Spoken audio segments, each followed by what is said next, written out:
8h47 et espérons que la musique fera adoucir les mœurs entre le gouvernement et les syndicats, puisque nous parlons de cette grève qui aura lieu effectivement mercredi prochain et qui est annoncée, en tout cas initiée plutôt par l'UMT, la CDT, la FDT, autant de centrales syndicales qui fustigent un petit peu quelque part le travail du gouvernement. On en parle tout de suite d'ailleurs avec notre invité qui n'est nul autre que Miloudi Mouharrek, le secrétaire général de l'UMT, très remonté contre le travail du gouvernement et du chef de l'exécutif en particulier. On en parlera dans une poignée de secondes. Restez avec nous.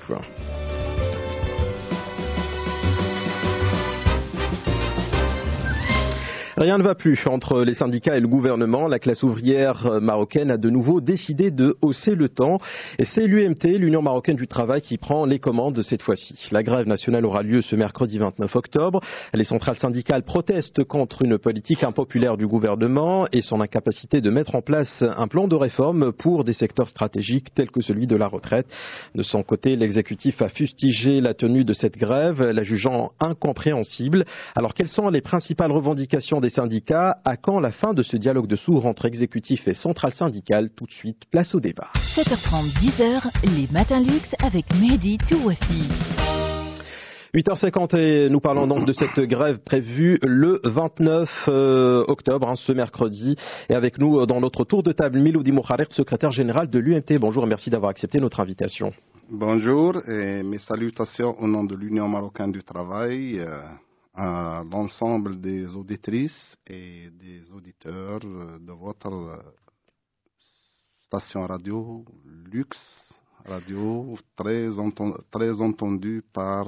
Et puis vous êtes un fidèle effectivement de nos studios puisque vous êtes souvent ici, vous représentant, puisque on va dire que c'est une année assez délicate au niveau du dialogue social. On en parle justement tout de suite avec vous.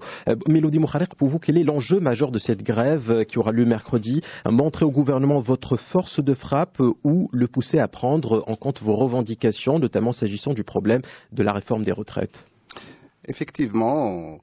L'UMT et les autres composantes syndicales, ils ont décrété une grève générale nationale le mercredi 29 octobre, et ce dans la fonction publique, dans les collectivités locales, dans les établissements publics, offices, caisses, régies, à caractère commercial, industriel, administratif, agricole et dans le secteur public. Et pour tous les salariés, toutes catégories confondues, du simple manœuvre, en passant par les techniciens, les cadres moyens et les cadres supérieurs, et ce pour protester énergiquement contre la politique du gouvernement, contre les abus et contre le gel du dialogue social et surtout sa politique qui frappe de plein fouet le pouvoir d'achat des salariés et l'ensemble des masses populaires. Très bien. Talal Shakir, est-ce que vous voyez véritablement un gel du dialogue social entre les centrales syndicales d'un côté et l'exécutif de l'autre? Je rappelle aujourd'hui que le porte-parole du gouvernement, Mustafa Al-Khalfi, ministre aussi de la Communication, nous dit simplement que cette grève est inopportune, qu'elle n'a pas d'explication, qu'elle n'a pas de fondement logique, que le gouvernement n'a pas encore tranché par rapport à la question épineuse effectivement des retraites, qu'il a consulté le Conseil social environnemental et le Conseil économique, social et environnemental pour tout simplement pour qu'il puisse faire son rôle de conseil, pour qu'il puisse prodiguer des conseils à l'exécutif, et que rien n'a été rompu, que le travail est ce qu'il est et que tout est en marche. Il n'y a pas de dialogue rompu entre l'exécutif et les syndicats. Est-ce que vous comprenez aujourd'hui le discours que nous tient Miloudi Mouharrek, le secrétaire général de l'UMT? Vous avez deux acteurs. Le premier, c'est le gouvernement, et puis il est dans le rôle d'apaiser, il est dans le rôle de rappeler que le dialogue il se fait, qu'il doit se faire avec lenteur, et que surtout les mesures à prendre ne sont pas faciles. Il revient à chaque fois sur la caisse de compensation, il revient sur l'intérêt, les déficits. Il rappelle aussi qu'il a engagé le dialogue avec les syndicats qui ne sont toujours pas d'accord, mais sur l'année 2014, le ton est monté. On a pu voir une ascension véritable du ton. Il y a eu plusieurs menaces de grève, il y a eu plusieurs grèves aussi. On a pu voir certains syndicalistes venus s'exprimer pour dire, écoutez, c'est un ras-le-bol, et à chaque fois on a l'impression que demain sera le dernier jour, et que finalement, du côté du gouvernement, eh bien, il table sur une lenteur, sur une réflexion, et ça n'est pas la même urgence que les syndicats. Alors aujourd'hui, on est dans une situation où les syndicats accusent le gouvernement d'être inaudible à leurs appels, de ne pas les faire participer aux réunions, parce qu'à un moment donné, il s'agit uniquement de participer aux réunions et même pas d'abord de se faire entendre par le gouvernement. La question, c'était qu'il n'était même pas associé à la réflexion, c'était même pas une question de décision. Mioudou Mouharraq, vous avez été associé à la réflexion, il me semble, excusez-moi de vous interrompre, Talel Chekir, mais vous avez été associé à la réflexion, vous avez parlé, effectivement, vous avez rencontré le chef de gouvernement, vous avez même soumis un mémorandum. Aujourd'hui, qu'est-ce qu'il en est? D'abord, une grande précision. La grève générale du mercredi 29, nous la entreprenons non seulement pour le problème des retraites, mais pour un dossier revendicatif très dense qui comporte 10 points. D'abord, l'arrêt de la frappe du pouvoir d'achat. Nous nous réveillons chaque jour, les salariés, toutes catégories confondues, se réveillent chaque jour avec des augmentations sur les produits de première nécessité. Et le gouvernement continue dans le projet de loi de finances. Sans doute, vous avez relevé qu'il augmente les produits de première nécessité. Deuxièmement, il s'agit bien sûr d'une révalorisation de l'ensemble des salaires et du régime indemnitaire pour rattraper ce qui a été perdu dans le pouvoir d'achat. Autre point, les libertés syndicales sont violées, bafouées et au vu et au su des autorités gouvernementales et des autorités publiques, ces libertés syndicales qui sont pourtant un droit constitutionnel. Et bien sûr, l'ouverture d'un dialogue sérieux sur la base d'un ordre du jour précis pour aboutir à des conclusions précises. Et la liste est longue et la caisse de retraite, notamment la caisse marocaine de retraite, n'est qu'un point parmi les 10 revendications principales. Donc ces revendications ont été soumises au chef de l'exécutif au mois de février. Nous n'avons pas reçu d'écho. Il a fallu le relancer à plusieurs reprises pour que, enfin, il se manifeste par une lettre laconique. Et depuis silence radio, et nous avons été obligés d'organiser une marche nationale, une marche massive ayant regroupé des centaines de milliers de travailleurs. D'ailleurs, vous avez pu peut-être le remarquer parce que votre station était placée il est situé dans l'itinéraire de la marche, donc une marche de protestation contre la politique du gouvernement. Et qui a donné quel résultat? Qui a donné des résultats, qui a poussé le gouvernement à s'asseoir autour d'une table qu'il a voulu de dialogue formel et vide de sens. Nous exigeons des négociations. Donc, nous avons eu des réunions le 15, le 25, 28 avec le chef de l'exécutif sur la base de nos 10 revendications. Nous avons pu arracher le principe d'une augmentation du SMIC de 5% pour cette année et 5% pour l'année prochaine, avec la promesse formelle de reprendre le dialogue pour les points restants, et plus exactement à partir du 10 mai. Et c'était un engagement du chef du gouvernement. À ce jour, ils ne se sont pas manifestés. Le mouvement syndical est à sa tête l'UMT. Nous avons été responsables. Nous l'avons relancé à 2 reprises avec des mémorandums et avec des accusés de réception. Et je tiens là, avec accusés de réception portant le cachet de la primature, la date et la signature de son chef de cabinet. Et à ce jour, nous n'avons pas eu de séance pour dialoguer, mais alors un dialogue... Et vous en concluez que le dialogue est rompu? Le dialogue est rompu. C'est la conclusion que vous faites? Nous sommes arrivés à une conclusion, que le dialogue est rompu par la faute du gouvernement. Et nous sommes arrivés à la conclusion que le gouvernement et le chef de l'exécutif ne croient ni au dialogue, ni à la négociation, ni au partenariat sur un dossier important qui est par exemple celui des retraites.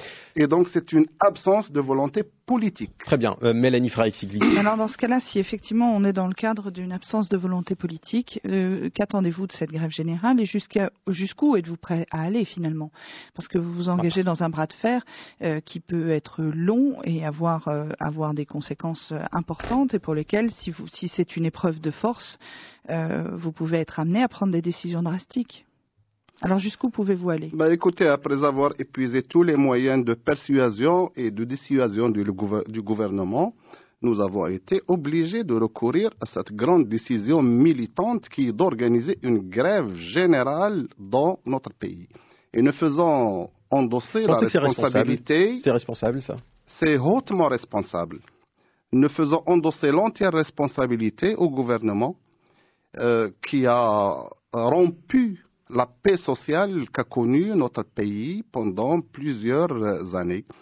C'est hautement responsable parce que le seul moyen dont disposent les syndicalistes et les salariés, après avoir épuisé tous les moyens pour convaincre le gouvernement pour revenir à une saine conception des relations professionnelles, la grève est un moyen pour pousser le gouvernement à s'asseoir autour d'une table de négociation pour résoudre, et je dis bien, pour résoudre et répondre à nos revendications qui sont justes et légitimes. Ouais.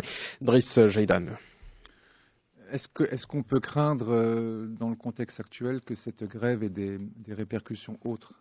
C'est toujours ce qu'il faut craindre. Vous savez, dans l'histoire récente de notre pays, que des grèves soient décidées par des centrales syndicales, c'est quand même le moment du dernier recours en général, parce qu'il y a toujours des négociations avant. C'est vrai que des jours de grève, il n'y en a pas eu énormément non plus.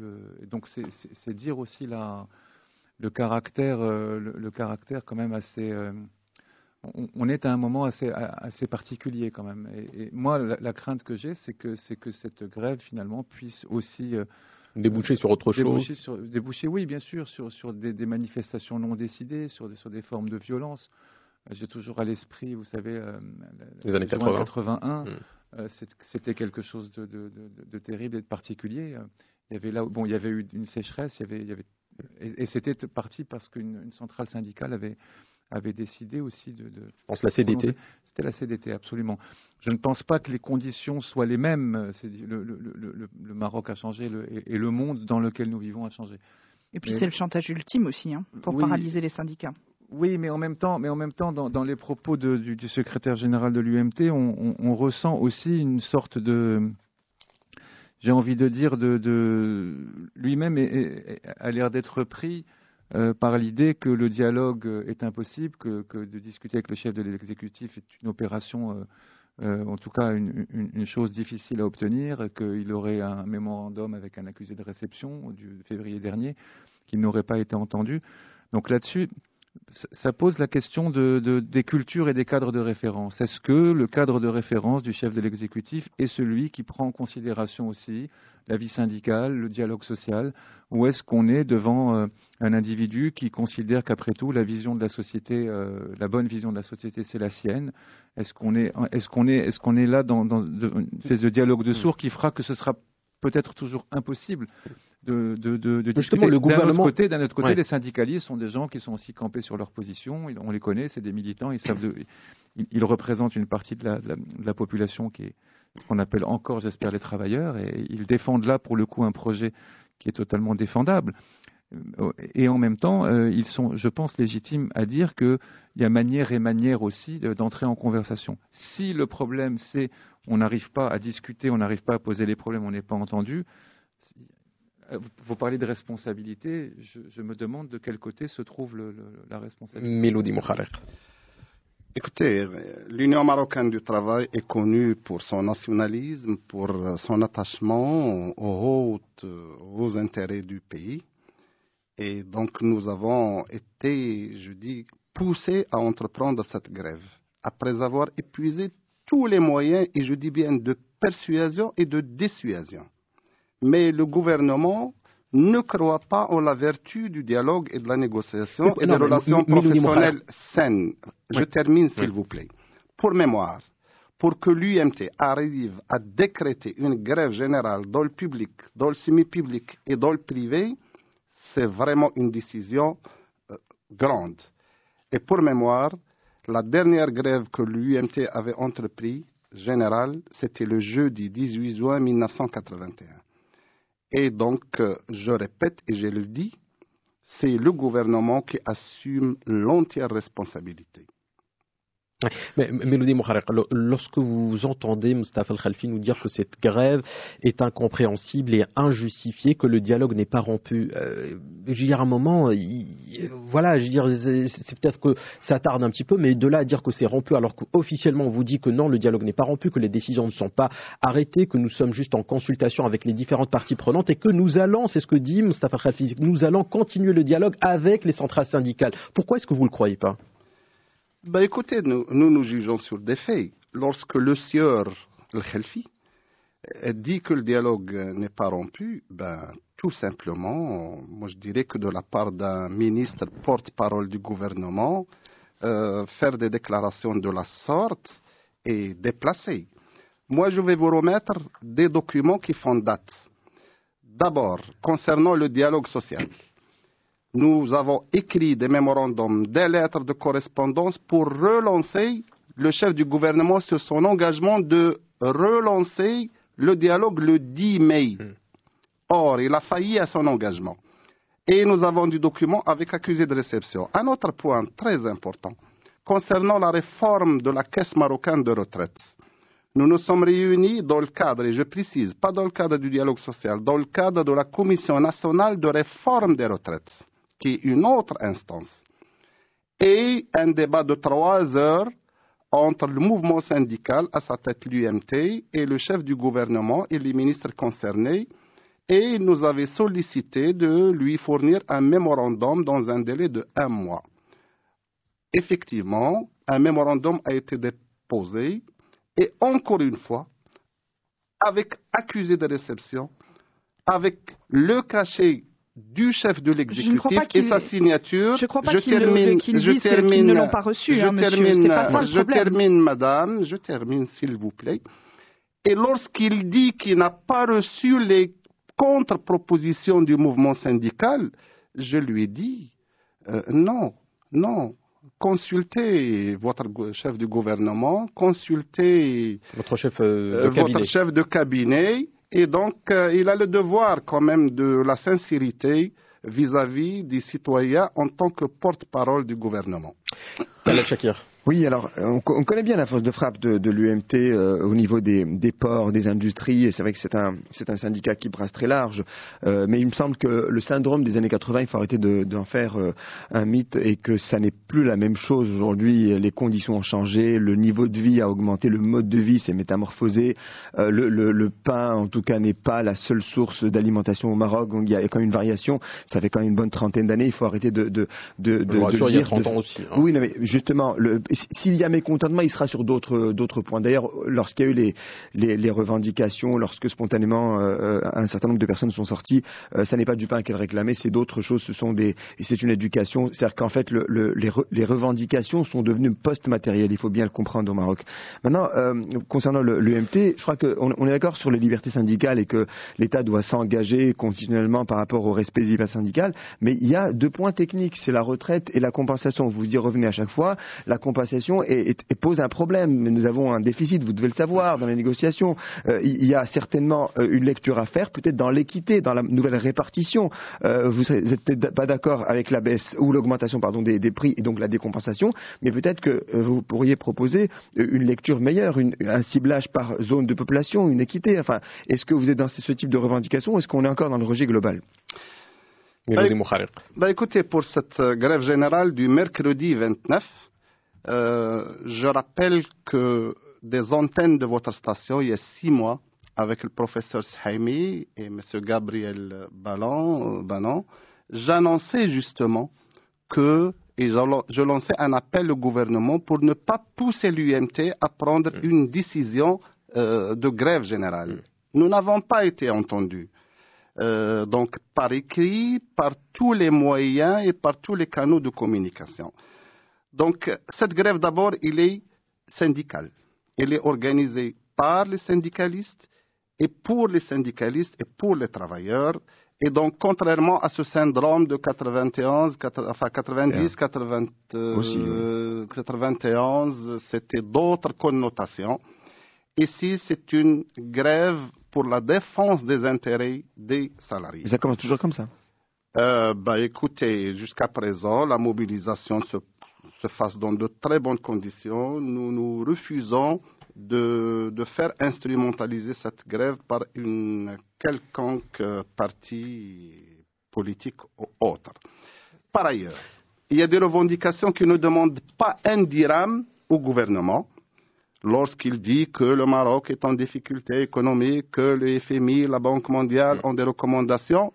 Prenez par exemple l'abrogation de l'article 288 du Code pénal marocain, qui est en contradiction avec la Constitution marocaine. Cet article 288, il est l'héritage du protectorat et qui punit les syndicalistes pour acte syndical de peine d'emprisonnement de 1 à 2 mois, à 2 ans. Nous avons fait l'année dernière une campagne nationale et internationale qui a abouti à une recommandation du CNDH, du Conseil national des droits de l'homme, qui est une institution constitutionnelle, recommandant au gouvernement d'abroger cet article. Or, le gouvernement refuse d'appliquer même les conclusions et les recommandations du Conseil national des droits de l'homme. Alors, d'où vient cet entêtement de ce gouvernement? Si entêtement il y a, d'où vient-il? Pourquoi? Comment est-ce que vous l'expliquez, vous qui êtes en confrontation directe avec l'exécutif? Parce que finalement, vous avez le même intérêt que le gouvernement Benkiran. Vous voulez la paix sociale, vous voulez que les travailleurs soient dans de meilleures conditions, vous voulez des revalorisations de leurs conditions de travail, etc., etc. Donc, un petit peu, le but ultime est le même. Mais vous n'arrivez pas à vous entendre. Pourquoi? Est-ce que véritablement c'est la faute du gouvernement ou est-ce que c'est votre faute à chaque fois qu'il y a une incompréhension? Attention, on va faire grève. C'est un petit peu ça, quelque part. On a cette impression, Miloudi Moukhariq. Non, écoutez, peut-être qu'il faut inviter M. Benkiran à votre station radio pour vous expliquer pourquoi il refuse d'appliquer les conclusions et les recommandations d'une institution constitutionnelle et puis pourquoi il refuse d'opérer le dialogue et la négociation, qui sont également une recommandation de l'Organisation internationale du travail à Genève. Nous sommes arrivés à une conclusion qu'il y a une absence de volonté politique de la part du gouvernement en général et du chef de l'exécutif en particulier. Il ne croit pas en la vertu de la négociation et du dialogue. Mais Miloudi Moukhariq, s'il fallait dégager une idée, une seule ou deux phares par rapport à votre mémorandum qui concernerait la réforme des retraites, qu'est-ce que vous avez proposé qui vous semble être primordial, important, nécessaire, applicable tout de suite, sans véritable effort, sans véritable dommages collatéraux et qui pourrait vraiment entrer en champ d'application assez rapidement par rapport à cette question des retraites? Bon, d'abord, pour l'histoire, ce n'est pas ce gouvernement qui a fait monter le problème de retraite. C'est l'UMT qui, en 2003, avait tiré la sonnette d'alarme avec M. Driss Jeto en l'alertant que la Caisse marocaine de retraite connaît des difficultés. J'ai expliqué en long et à large ce problème lorsque Jeto nous avait conviés à une séance de dialogue et de négociation pour augmenter les cotisations de 7 à 10%. J'avais signifié à M. Jeto que l'État employeur n'avait pas payé ses arriérés et ses cotisations depuis 1960 et qui était estimé à 19 milliards. L'État n'a pas payé les 19, il a payé 11 milliards. Et puis l'UMT, en tant qu'organisation responsable, avait proposé et mis sur place une commission nationale de réforme des caisses de retraite. Maintenant, le gouvernement vient nous proposer ce qu'on appelle le triangle maudit. Augmenter l'âge de la retraite à 65 ans, augmenter les cotisations de 20 à 28% et baisser les pensions de retraite entre 20 et 40%. On dit non. Pourquoi faire endosser cette pseudo-réforme? Je ne sais pas si on peut qualifier ça de réforme, sur le dos des fonctionnaires et des salariés. nous avons fait des contre-propositions, statistiques et études actuarielles à l'appui. Pour l'âge de la retraite, nous avons proposé que ce soit facultatif et qu'on met en œuvre cette option pendant 2 ans avec la création d'une haute autorité d'orientation du système de retraite composée des partenaires sociaux, du gouvernement, du CES, et donc pour piloter ce paramètre. Deuxième contre-proposition contre l'augmentation des cotisations. Nous avons dit qu'actuellement l'État employeur paie 50% et les salariés paient 50%. C'est un système unique dans le monde. Nous avons proposé à ce que l'État supporte les 2/3 de la cotisation et les salariés 1/3. Et de toute façon, il faut qu'ils nous disent clairement où sont parties nos cotisations. Les salariés ont toujours payé leurs cotisations parce qu'ils sont payés à la source et sans évasion, contrairement à l'État employeur. Ils sont fonctionnés à la source, pas payés à la source. Est-ce que, oui, payés à la source, et nous sommes des citoyens honnêtes, nous sommes la seule catégorie sociale qui paie ses impôts. Il est de notre droit de savoir, est-ce que notre épargne, nos cotisations ne sont pas l'impôt, c'est l'épargne des salariés. Est-ce qu'ils obéissent au principe de la rentabilité, de la disponibilité? Où est-ce qu'ils sont investis?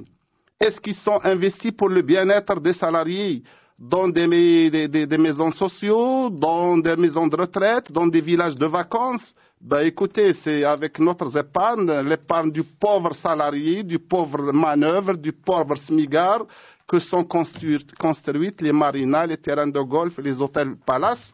Or, ça, c'est contre les règles de la bonne gouvernance. Concernant la baisse des pensions de retraite, nous disons, l'UMT dit non à la baisse des pensions de retraite. Nous voulons des pensions qui permettent une vie décente aux retraités. Très bien, Mélanie Freixiglet, ça sera le mot de la fin. Oui, ben c'était la dernière question. C'était au final, puisque on parle de décompensation, de la hausse du niveau de vie et ainsi de suite. Concrètement, quelles étaient vos propositions à ce propos-là pour vous inscrire dans une dynamique qui ne serait pas celle de l'austérité telle qu'on nous la propose actuellement? Et sur quelle base théorique et pratique vous êtes? Écoutez, pour la compensation, nous sommes d'accord. Pour réformer cette caisse de compensation. Ouais, sur la réforme, je pense qu'il n'y a pas de débat. C'est sur l'association au dialogue. C'est ça le problème. C'est un problème de dialogue. Si ce n'est que l'association au dialogue, on reste dans le même paradigme. Mais c'est un problème. C'est notre pays, c'est notre cher Maroc.